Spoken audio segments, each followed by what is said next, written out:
Hey everyone, welcome back to Tactical Magic. This is Molly Mandelberg, your host. I have one of my dearest friends with me on the line today, not because he's my friend, but because he has so much magic that he's bringing to the world that it was time to have him on again. If you have been listening for a while, early on in this show, we had John on the show talking about conscious cooking and this amazing show that he's created that's on YouTube. You can definitely check it out. If you're into food at all, I recommend listening to that episode. Today, we're going to talk less about the conscious cooking and more about the consciousness and the magic. It's not just about mastering technology. It's not just about brand or messaging. It's not just about making more money. It's about showing up in a big way so your people can find you. This is about bringing your most wild and authentic self into the hustle and grind. Welcome to Tactical Magic, a business strategies podcast for the warrior goddess entrepreneur. I have to say, I met John, I think 6 or 7 years ago now, and he's just been one of the most awake and awakening and inspiring people to have known in my life. And those of you who've been listening for a while know that I'm hell-bent on this thing called access consciousness, and John is a certified facilitator in that world. So hopefully we're going to be bringing some of his magic and that magic through on this episode today. And John Ashford, welcome to the show. Thank you. Thank you again. It's such a pleasure to be here. Always cool to hang out with you, sister. I love hanging out with you. So tell us a little bit, just to start, what was your life like before you found access consciousness, and what's it like now? When I'm 58 years old, and when I found access is probably like 7-8 years ago, and it came through a book, Being You book, by Dr. Dane here. And prior to that, I was in the seminary as for studying with Catholic priests. I practiced Ifa, Yoruba from West Africa. I had done Native American experiences, doing sweat lodges. I was in Matrix Energetics program out of Seattle area in the northwest of the US. And I was open to something. And when I met Access Consciousness, I say like it's an entity, when I met Access Consciousness, I was a little bit apprehensive from the beginning until my first engagement with what's her name? Barbara Gilman. It was she did a bars presentation at Wesleyan Library. And it wasn't a bars presentation. She talked about access. And I had been reading Being You book. And I was just like, this is and she was so overjoyed with this energy. I was like, I want some of that. Because I've been in the juvenile department probably for 20 something years as a probation officer working with young people in Multnomah County, Portland. And I was just like, over it, because I was like, I didn't believe the government. I didn't trust them. I was just like, I was getting down on the families I was working with, because I was like, it's never going to end. You know, it's just like a downward spiral. And I was like, this is not working for me. And so I started reading the book. I read the book, and I was hesitant to read the book because a friend of mine from California told me about the book. And I was just like, okay, another one of these fix you books. I'm like, fix me up books. I was like, I'm not really fucking with it. And it was this white dude on the cover. And I was like, man, is this like a priest? Because I had already been in the seminary. I was like, I'm not down for churchy shit. So I started reading the book. Like I said, I contacted Dane here on Facebook, on Messenger. I was like, this is a weird book. And I just kept on reading the book. And the more I read the book, little magical things started happening with me. Like, I had this concept. I never carried cash with me. I never had carried cash with me prior to this book. Never. I was always worried somebody might steal it, somebody might take it, or I wasn't really secretly never thought I could have it. And so I never had it. When my wife met me, I didn't have any money in my wallet. And it wasn't until one day she picked up my wallet and I had like maybe $400 or $500 in there. And she's like, what the fuck? She was like, what is this? I was like, I'm reading this book. And I started off with $50 and my business started to grow. And they said, keep 10% of it. And I'm like, I'm at $500, you know. And now I'm up to like, I've spent some of mine. I know you spent it, but now I'm to like, if you put some that I invested someplace and what I carry with me, I'm probably up to $3,000, which a person going from 0 to $3,000 is huge. Just the beginning, but huge, a huge beginning. And so I started to realize that there were some tools and access that was just phenomenal about clearings. I was like, you say these things over and over again. I was like, yeah, right. You say it. But then I'm a fan of Tupac Shakur. a rapper here that passed, and he always talked about the power of words. Like words are spells. You say a certain word and make people like, oh my God, or they're, oh my God, fear. And when I realized the power of that, and I started to see in action with some of the clearing statements that Access Consciousness have, I was like, there's something to this shit. I was like, I remember that in the Catholic Church, they kept certain prayers in certain languages because they want the authenticity of the energy of what that word meant. I know when I practice Ifa, some of the prayers and some of the sayings are done in Yoruba because they wanted the energy of that word. You can translate it, but it doesn't have the same potency. And I started noticing that. And so what happened is that after the bars class, I felt like I was this outer body. It was like when the first time I got acupuncture, I was like, oh my God, this is like cool. I started hearing Jimmy Herring music. I heard Purple Rain. I was saying all this shit, all this Princess, all this stuff started happening to me. And when I had my bars ran, I just like, it was like not the sunken space, but the broad space. The word sunken space, like when you go into this darkness, this was like this bliss. And I was like, what is this shit? I have to learn how to do it. So I took a class, learned how to do it for a little bit. Then Barbara invited me to this class called Foundation. I think that's where we met, in the Foundation class. No, I met you at my first bars class. It's your first bars class. Okay. Yeah. Okay. Which I'll just say, if anybody's familiar with the bars, you put your hands on someone's head at the right places and you say the magic words. And John is so sensitive to energy that he was the first person I ever ran bars on. And every time you put your hands on the right spot, his whole body like leaps off the table. And so I felt like I had the cheat codes for that class because all I had to do was move around and then I knew I was in the right spot. Bars opened up an awareness that I always had, but I just like dimmed it out because I didn't believe it was possible. Yeah. Foundation took me to the stratosphere. And that's when I was like, I'm in. And I think I was at Barbara Gilman's house, probably almost every weekend that year, that whatever she had, if she ever needed extra body, I would say, call me. Don't hesitate. Call me first. I'll drop whatever I'm doing. Then I applied these rules to clients of mine through the juvenile court system. So let me just clarify that. You're a probation officer. Yes. For juveniles. Yes. In the court system in Portland, Oregon. And you're out learning all these magical tools, expanding your awareness, blasting off into consciousness. Yes. And then you're like, I'm going to go bring these into that space. Yeah. And I did it secretly. I didn't ask for permission. I didn't go ask for permission. I didn't let the county read the book. I just had a sense. I had what Access call an awareness. I knew that these tools would change kids' lives if they wanted to use them. And the first kid I used the book on, I remember the parent was, I gave him an option. He was going to either do 24 hours of community service, or he was going to read this book, write an essay, and meet with me like 6 or 8 times for like a half hour. And his mom was like, what? I was like, yeah, we're going to try this out. And Mom, you can read it too. I want you to be a part of this because the conflict was in the home. They came back and she said, my son's changing. And I was like, yeah. After about the third meeting, her son and I meeting, he was like a totally different person. Then he wrote this essay that just fucking fucked me up. And the reason I say that, excuse my language, I hope people don't mind my language, but it fucked me up because he made such a drastic choice of changing the direction he was going. The trajectory of his life shifted, all because he decided that he could have more. He could be more. And I knew I was onto something. And I was like, okay, what am I going to do with the kids that can't read?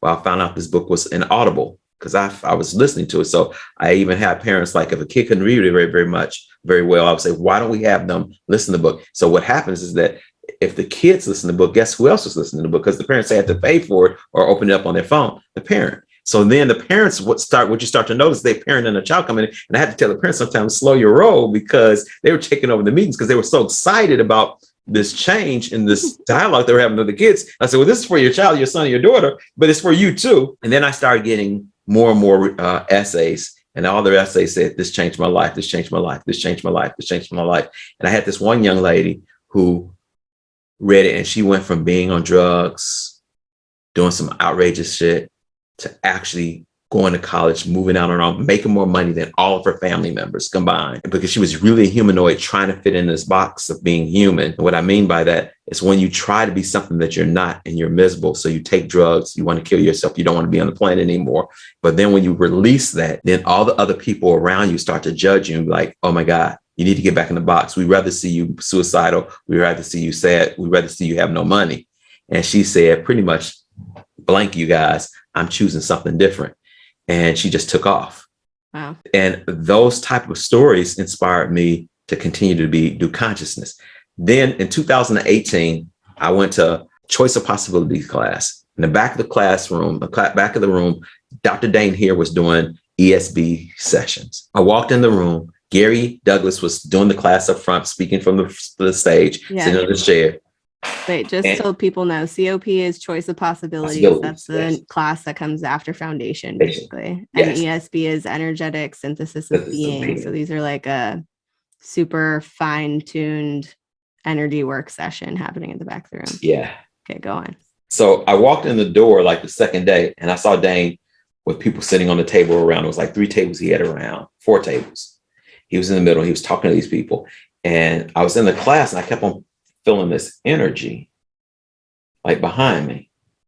And when I turned around, I was like, I saw him doing this. His arms was waving around. He was doing it, and these bodies were flopping around. Some were like having orgasmic sounds. I was like, what the hell is that? But my body said, you know how to do that. Mm-hmm. So this is the funny thing, being an old guy, a Star Wars freak. When I was a kid in 1977, my dad took me to see Star Wars. There was a scene in Star Wars where Darth Vader came onto a spaceship, and he was talking to one of the admirals, the captains on the ship, and the one was becoming a smart ass, talking about the Force isn't real.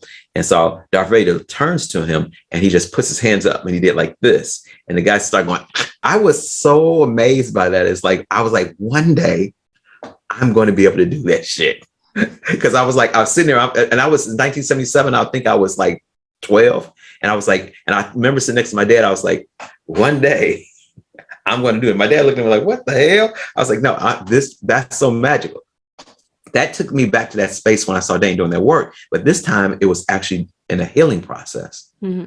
And there was a familiar that my body was like, you know how to do this.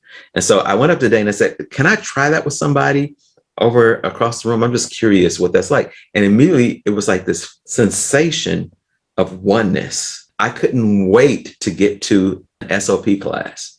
SOP because synthesis. Symphony of Possibility. Possibility. Yeah. Which is basically where you learn to do the Force with your body. Yes. Yeah. You learn to be the Force. It was one of the things that I realized, because I watched people and I got in there. I was like, la la la, and I was like, I wasn't thinking. I would watch people and they would be trying to like watch it. I was like, dude, just relax, man. It's like anything. If you relax and you just be it, you just sit into it, shit will change. Yeah. And will you just, because I know a lot of people listening, there's a lot of Reiki is a very familiar thing. Yes. And people always ask me when I'm doing bars, like, oh, is that like Reiki? And it's like, no, it's not. It's not like Reiki. It looks like Reiki because I'm putting my hands on someone and calling it energy work. But can you speak to the difference of that a little bit? It's an energy of being. What's the movie? Avatar. What was the Avatar? Where the tree of life, where they were able to connect their locks to the branch of the tree. I'm using this analogy because the touching of a body or standing back and pulling and flowing energy from bodies and touching the body is very familiar to what you saw in that movie, what you have seen in the movie Avatar. And you don't have to be a specialist. It's around every being. And for me, it's the oneness that a lot of people search for me, that happens in this process. Now, I work with people come to me and they like, sometimes they have this one thing going on in their body or something's going on in their relationship. And it's very seldom is it that. But in this process, you find out what it is that's creating that issue that brought them to me. So it's like lowering your barriers, expanding out with that person's body, and asking questions before the session starts to get familiar with the energy that's, and I want to say cohesive, that matches what really can happen with the body. Now, in the beginning, when I first started doing it, I was like, okay, sky's the limit. Let's go to Mars, but that person could barely get across the street. And I realized it was too much. So the other piece about doing this work is like asking a question about what a person can receive. Mm-hmm. Even if they say they can receive it, they might not be able to energetically receive because they're not ready to create the changes and the choices that they need to. So you give them what they can receive. Because it's actually a kindness to give someone what they can receive, even if they're telling you that they want more. More, yes. Yeah. The more is I call it, you might have to spend some more time in Orange Theory before you're able to run a mile, because that's my goal now. I want to run a mile before I leave this place. But I say that because it's being kind to yourself and it's being kind to the other person. But it's to me, when I do SOP sessions, it's the unspoken energy of the universe that connects everything. Yeah. I love that analogy to that tree from Avatar too, because that is really what access is all about. It's that we have access to consciousness, and whether it's with the bars, which like does a clearing out of your mental stuff so that you're less limited or blocked or separated from the universe, from consciousness, or whether it's a hands-on body process, or whether it's SOP, which is sometimes hands-on, sometimes not. They're all just different ways to lower those barriers and rekindle that connection to what really is, which is that sense of oneness, that awareness that's greater and more all-knowing, or a higher consciousness vantage point of view of life and of being in a body and on this planet than most of us have ever been taught, or even like pointed towards seeing the world and ourselves in it. Yeah. And for me, as a facilitator of that, it's this morning, a friend of mine called me before I went to work, and she lives in Germany. And she was reaching out to me. She didn't call me. She was on Instagram, and she said, "Oh, I like your hair. You cut your hair." Everybody's been like, "Oh my God, you cut your hair." And so I said, "Well, how you doing, sister?" And she's like, "Oh, I'm doing okay." And immediately I knew there was something in her energy that wasn't coherent. Mm-hmm. So I hit her back up. And so she was typing, and I just reached out and I FaceTime, or whatever you call it, on Instagram. And we spoke, and we did a session. She was like, "Oh my God." It was just like, so when I do a session, I'm always paying attention to the unspoken too. Like when her picture showed up it was something that was like, she was saying one thing, but there was something else going on. And a lot of people say I have depression, but for me, it's just like, was it this depression? But it was something that just wasn't lining up. Mm-hmm. And so I reached out, and that's the cool thing about when you do SOP sessions. You don't have to know what it is. You have to just be willing to be in the energy of something and not take it on. You're not taking it on. You're not trying to change it. You're trying to just create. You're creating a space for another possibility. You're really creating a space for another possibility. And you're staying out of judgment. That's the most important piece, the judgment of making this better for somebody or trying to do something for somebody. You're actually just imagine going someplace and just being with somebody that's going through something. Mm-hmm. That's the whole process of it. But as the facilitator, you're actually tapping into, for me, I tap into the other that might contribute to that body. Yeah. The infinite possibilities that are available to them. And then you become this sort of like lightning rod for those possibilities to be available. Yes. Yeah. Yes. Very and cool. It's playful. A lot of people, sometimes I see people, I've been in classes where people have been really serious with it. Mm-hmm. And I like for me, I like to dance with it. And I really symphony of possibilities music. A lot of times when I start working on bodies, Elton John music starts in my head. George Clinton music starts in my head. And it's the weirdest thing. I'll touch somebody's body or a Beethoven. One time I touched somebody's spine and all I heard is dun, dun, dun, dun. I was like, what the hell? I was like, this is kind of cool. You keep on playing. So you're playing with the body, and it's very intimate, I would say. I'm very aware. I think and since doing SOP, I'm super aware of more bodies. And in turn, it allows me to be more sensitive to get to the point where I'm more super uber aware of my body now, mm-hmm. where I didn't pay attention to it as much. But because of this practice, it has forced me to look at things that I've not looked at before, and not in a judgmental state, but in a state about what a question mark. What do you want to do with this? Yeah. And what are you willing to be aware of now that your body has already been aware of? Yeah. Yeah. And a lot of people lose sight of that. And or don't know that that information is even available. I mean, most of the society is telling us that when you have pain, that you take a pill and fix it, yeah. not that your body is trying to communicate with you and give you information. Or when a problem shows up, you run from it. And in my case, I would go ask somebody. And I'm a little more patient with when things show up in my world, to sit with it. And I have a statement that, like, how can this be a contribution to me? Mm-hmm. Where in the past, I would rush through it.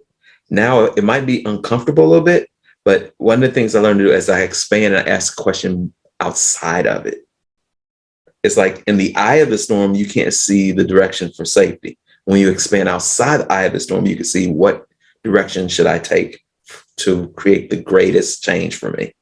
Yeah. And I'm doing that now. I've never done that before. It's just like those things, like when people are not doing well around me, I'm like, I don't need to fix it. Let me sit with it. What is the jewel in sitting with this discomfort? Powerful stuff. And asking questions. And that's the coolest shit ever for me. It is the coolest shit ever.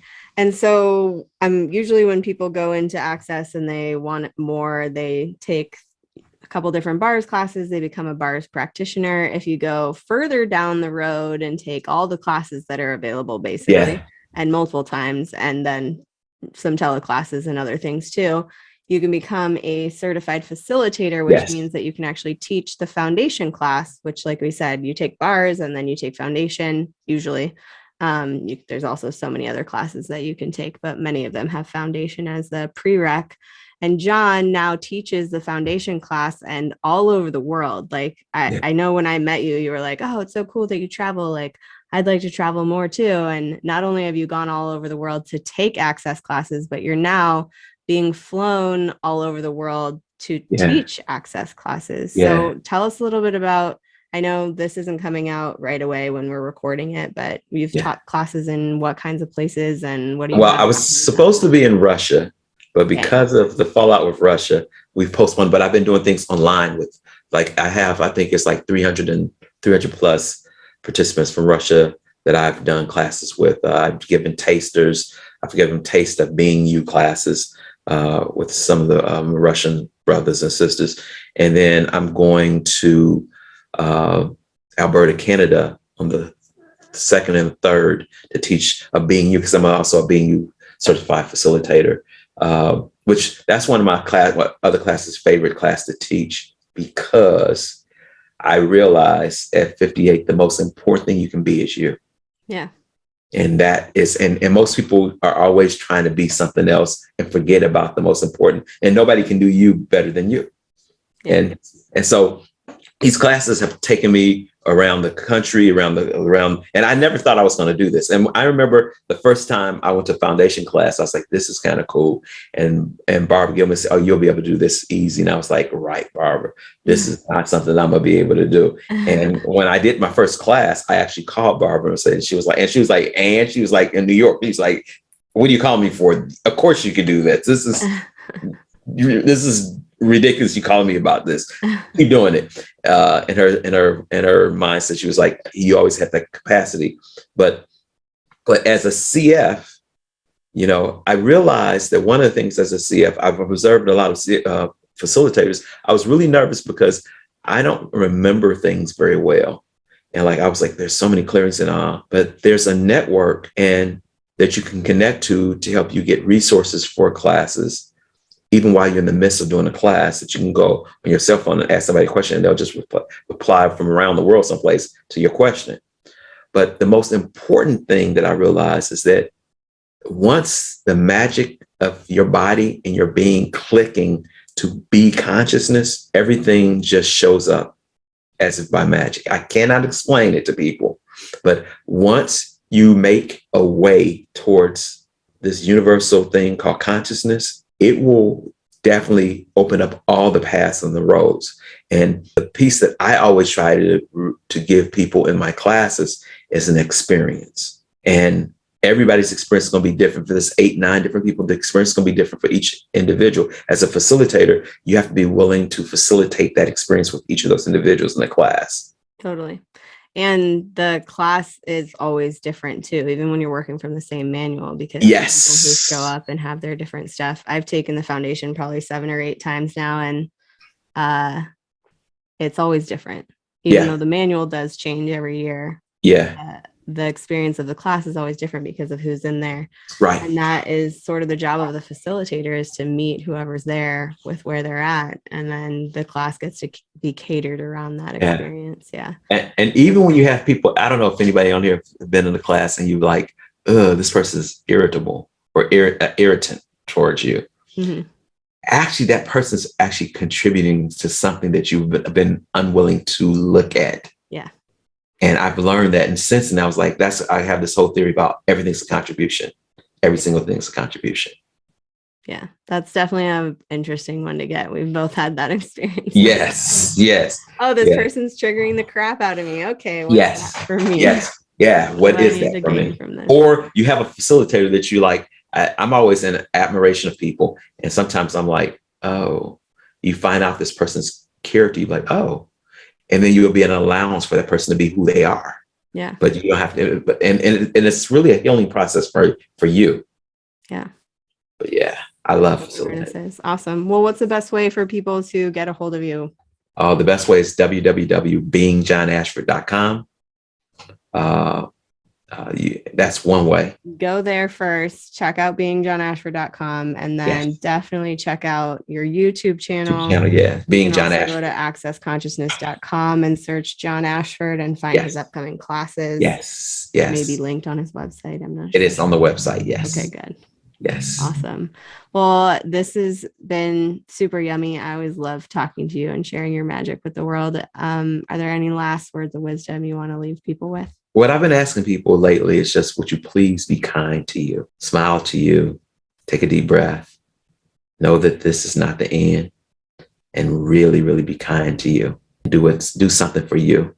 I think we spend so much time being busy that we forget about putting the oxygen mask on us first, so we can help whoever we want to help down the road. Totally. Super important. Awesome. Well, thank you everyone out there for listening. And thank you, John. I love hanging out with you, and I'll see you real soon. And everybody out there, keep asking big questions and taking bold action, because you are here for a reason. Bye. Peace.